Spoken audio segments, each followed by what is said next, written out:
Kev, I gotta ask, and this is, I respectfully have to ask.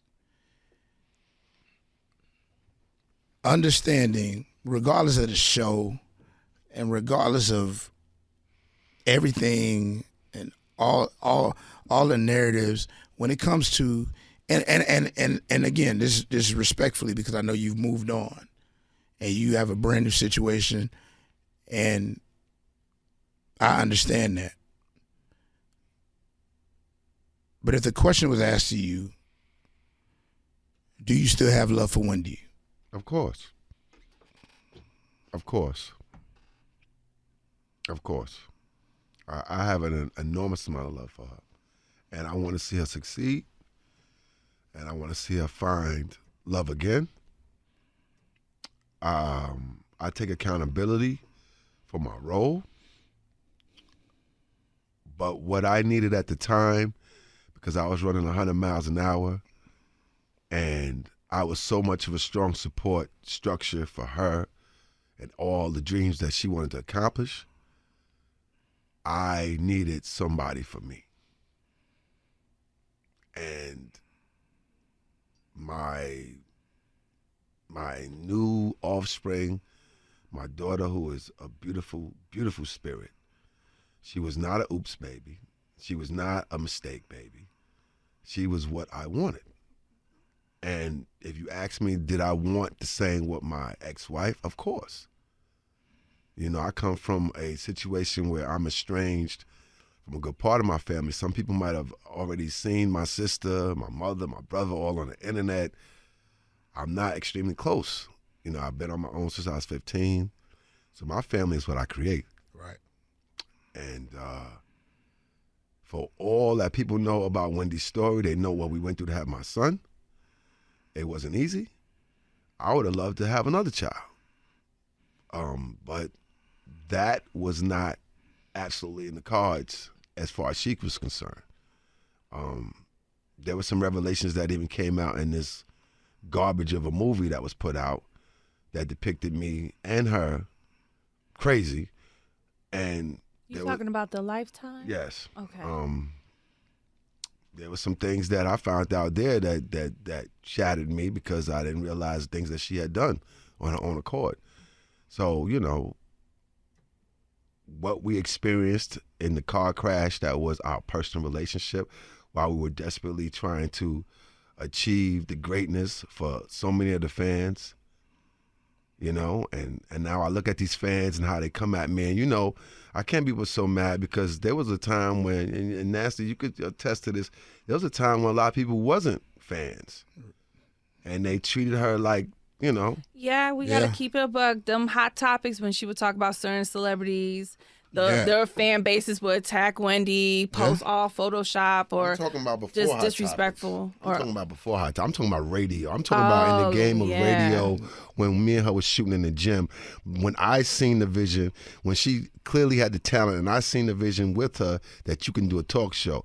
That period of time when all the artists and everybody wasn't messing with us. Right, they weren't on board. Right. So that time and period, and when the artist is not messing with you, the fans who are fickle, they have a certain perspective of how they rock. So when I look at the people now, all the women that are so passionate and about everything, you know, and I gotta pat myself on the back with that too, along with like, look, y'all wasn't there before. Y'all wasn't there when I was picketing for her outside of Hot 97 and they was doing her unjustly when Puffy was trying to put her out of the city. Well, he actually did. And that was a blessing in disguise, because if we didn't leave the city to go to Philly and work in Philly, my son wouldn't have been born. One thing that Puffy don't know, that in the midst of all that was happening, she was going through a miscarriage then. Wow. We was losing a child. No one knows that. Wow. But we went to Philly, we successfully conceived, and my son, this striking young, beautiful man, is here today. Amen. But, you know, so when you say the people, the fans, and what they expected and what they wanted, you know, nobody put as much into it, you know, into the game, you know, as I did, you know, behind, not just the purple chair, behind her, period. You can't compare me to Ken Do. No disrespect to Ken Do and Mary. No disrespect to all of the powerful men with powerful women in entertainment. But why people are so upset and mad, it's because they like, God damn, Kev. Yeah. But you break, and be careful what you wish for. Right. It ain't all that's cracked up that is to be. It ain't. So now, me being in Florida, I got peace. I'm healthier than I ever been. See you in the gym a lot. Yes, sir. Yeah, you going crazy in the gym. Yes, sir. I have clarity that I never had. I had to relinquish myself of possessions, not just because of I'm broke like people think, because I'm so rich in so many other things. I was able to procure and open 2 restaurants and buy my house in the midst of all this, so I'm blessed. But what I had to relinquish from my New York state of mind, to get to where I'm at right now, God wanted me to go through this. And God wanted her to go through this because who knows, she might be dead. No disrespect, I'm not wishing that. She might have been dead. Yeah. We might have during COVID, all this happened right before COVID, so God knows what would happen if wow. But I will tell you this part too, that the people who hands that I left her in, they've done many, many, many evil things that it's going to all be uncovered. It's not just going to be uncovered in the financial part and what the banks is trying to do, because nowhere have you ever seen a bank try to take a guardianship over a person, okay, which is the case here, or initiate that. This was initiated because of some stealing and some misuse of funds. And the players and everybody that's involved in this is very vast and very deep.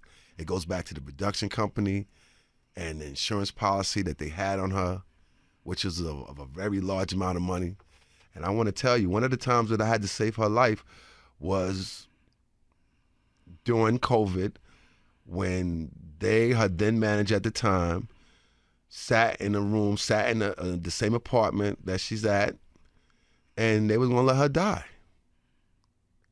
And, if it wasn't for DJ Booth, if it wasn't for, at the time, a realtor that was helping us sell our marital property, who I befriended, I think it was President's Day weekend 2020 or 2020, I forget. But if it wasn't for them, Wendy would not be here today. They alerted me on her condition. My son, who at the time was the healthcare proxy, and I still had a relationship with the sober coaches that was helping me around the clock with her behind the scenes when nobody knew, to help get things straight. And I got the call, and this is during the time where I was getting killed on the air. I was getting killed in the press, and I got the call. And I asked DJ Booth at the time, I said, Booth, why you calling me? He said, Kev, I don't know nobody else to call. I said, all right. Jumped into action. And the man that was there, Bernie Young, he sat there, and this is public knowledge. It was put in the papers in New York already, but people haven't really grasped around it. He sat in another room. Another black man sat in another room, knowing that this woman was in dire straits, like dire. I'm ashamed to say that the condition she was actually in, but I was able to get people up there in that apartment, force our way in there. I wasn't there, and get her to the hospital where, they had to perform 2 blood transfusions to, make sure she's good. Well, we are happy she's still here with us. And I'm not telling her business. I'm bringing people into a perspective because you, the fans, are passionate about the situation, and all you know is what's on the surface. And, you're going to be judgmental. And I get the passion. I get the understanding of the women when it comes to marriages and what you see. But this is I take accountability for my actions, and I apologize to whoever I hurt. But it's deeper than the surface, clearly. It's media machine. It's much deeper. You have mentioned the banks, and you've also have spoken a little bit about the question I wanted to ask you, because again, the fans, they don't understand the alimony as far as why does he need money from Wendy if he made all this money, if he's saying he got this and that and the third, and why does it care? And I think some people, like for me, I would say this. I feel like if that's what you and Wendy agreed on, then that should be the case. I'm going to defer to my guy here, Eric, to answer that question for you so he could bring it down to you, break it down in legal terms and be very clear about it. Because it seems like the bank also is controlling not just the finances that you've been speaking of, but the alimony as well. Before he says this, I'm going to just say this and then pass him the mic. Wendy never agreed to stop what we originally agreed upon. That's what I read, yeah. She never agreed to that. But, Eric, let them know. The first thing I want to clarify is that it is not an alimony. Their divorce marital settlement agreement specifically states, and I'll kind of read part of it. It says that in connection with the resolution of this matter and the specific disposition of the assets contained herein, each party irrevocably waives his or her respective claim for alimony. So there is no alimony. There is no alimony, according to those documents. According to the documents, there was no alimony agreed to. There was not alimony that was stopped. What was stopped was his share of the marital assets that, unfortunately, I wasn't involved with him at the time because I could tell you that he agreed to and accepted far less than he was entitled to. Okay. So that's the second thing I want to make sure people understand. And when I've read a lot of these comments that people have made surrounding these articles, and most of them, I don't think many people read past the headline because they really haven't grasped the understanding of what really is happening. So when they got divorced, they agreed to a severance, basically Wendy buying him out of his share of the business that they titled Wendy Williams, Inc. Right. Okay. Which was a joint business between you and her. Business. We had several. Correct. So buying him out for a specific amount of money. That amount of money, like I said, was far less than what he would have been entitled to had the math been done, which is what I do. Once that agreement was done, the mistake that I will say that Kelvin was advised to do was accept the payments monthly. I've talked to multiple divorce attorneys, and every single one of them said that had they had a client that wanted to accept monthly payments from their spouse or former spouse, they would have made them sign a waiver of liability so that if those payments stopped, they wouldn't, as attorneys, be liable because they would have, some of them said they would have dropped the case if their client wanted to do that. But Mr. Hunter was advised to do that. That's the next part that most people don't understand. Why did he do that? He can explain, but mainly he was being a good guy and not wanting to upset the financial picture of Wendy. He agreed to take payments monthly. Therefore, you wouldn't have to sell assets. You could pull it from income or interest or whatever, right. Any of those other avenues to keep from having to sell off stuff. Let me interject. When I left a whole infrastructure. We had a supplemental staff, aside from the staff that ran that produced the talk show every day, for the businesses and the companies that we were running. We were trying to do digital apps. There was a publishing company in the works. There were several things that we were doing. Aside from the fact that she was dealing with personal issues from illness, from the substance abuse, from all of that, and it never was my intention to rock. I know, rock the boat, so to speak. I know how important, this show that bared her name was to her. In some cases, it took precedent over our foundation of a family. I allowed it to. She allowed it to. But I knew how important it was. So when I decided to just take less, when I decided to do the payments, it was almost like, okay, let's just get this over with. Just get it over with, right? You know, I mean, let's just get this over with. I want you to get through whatever pain we're gonna go through, so that you can get back to, and hopefully we can come out of this with some sensibility. You know, so yes, you know, I did. I decided to do everything to get to closure quick. And I'm not gonna even lie. You know, I also had a brand new daughter. Like, Her name is Journey. yes, it is. Yeah. And she's been on one hell of a journey. Yeah. She's been on one hell of a journey. She's almost 3 now. Aw. Her and her mom is a beautiful spirit.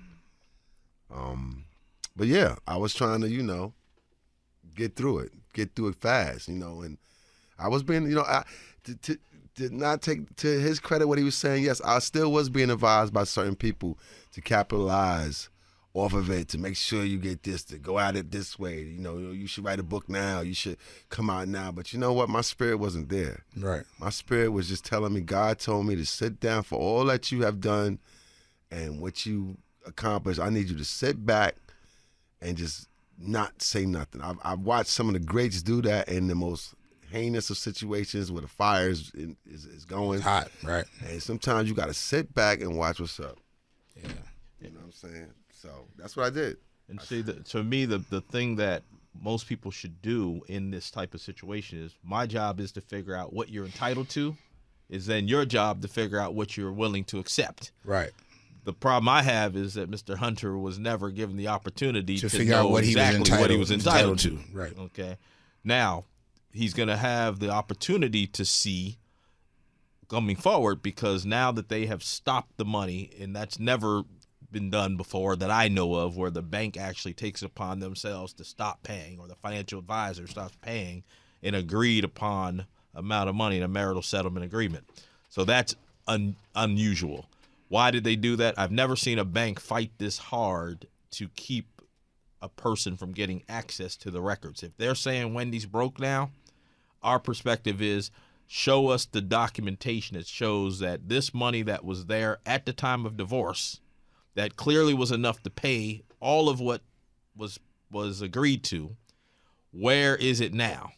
And that's the fight that they have been trying desperately to keep from happening. And when they saw that this article was coming out, that Kelvin was finally speaking, a avalanche of articles that were all recycled from past articles all of a sudden came back in the media over the last 2 weeks. Everybody saw it. Why was that? Because we had mediation coming. Right. And we had mediation. It was a joke. Show us the money. Show us where this. Who goes to mediation and somebody says, you know, this is what's owed, which is what we let them know. This is what's owed.